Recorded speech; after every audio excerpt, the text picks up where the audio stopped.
How long have you been testing, dial testing, debates and focus groups and candidates? How many years have you been doing this?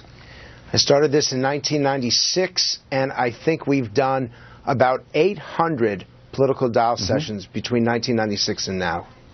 And the best line ever came last night. In other words, the best tested line was Ted Cruz just taking down CNBC and the moderators and the media. Explain.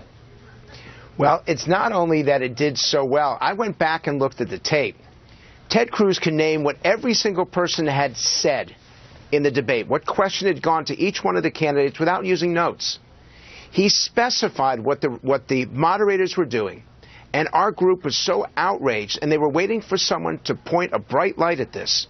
Not only did Cruz capture it, but when the moderators tried to interrupt him, he wouldn't give them the chance.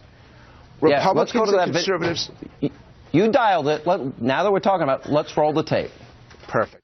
The questions that have been asked so far in this debate illustrate why the American people don't trust the media.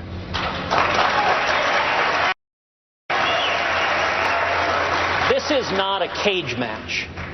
And you look at the questions. Donald Trump, are you a comic book villain? Ben Carson, can you do math? John Kasich, will you insult two people over here? Marco Rubio, why don't you resign? Jeb Bush, why have your numbers fallen? How about talking about the substantive issues people care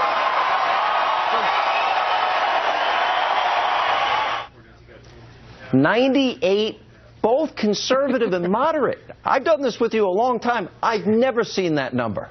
Explain the impact you think it has on his campaign.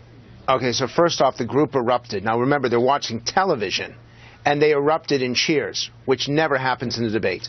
Second is that we had only 2 people who walked into that room supporting Ted Cruz. When the debate was done, 6 people had switched from other candidates to Ted Cruz. Third, that not only was this focused on the media, but Cruz demonstrated that he had the capability to truly outperform the other candidates. I think over the next 2 or 3 weeks, you're going to see Cruz's numbers go up. And I believe over the long term, he's going to have the money and he's got the message that this is going to be one of the finalists for the presidential campaign.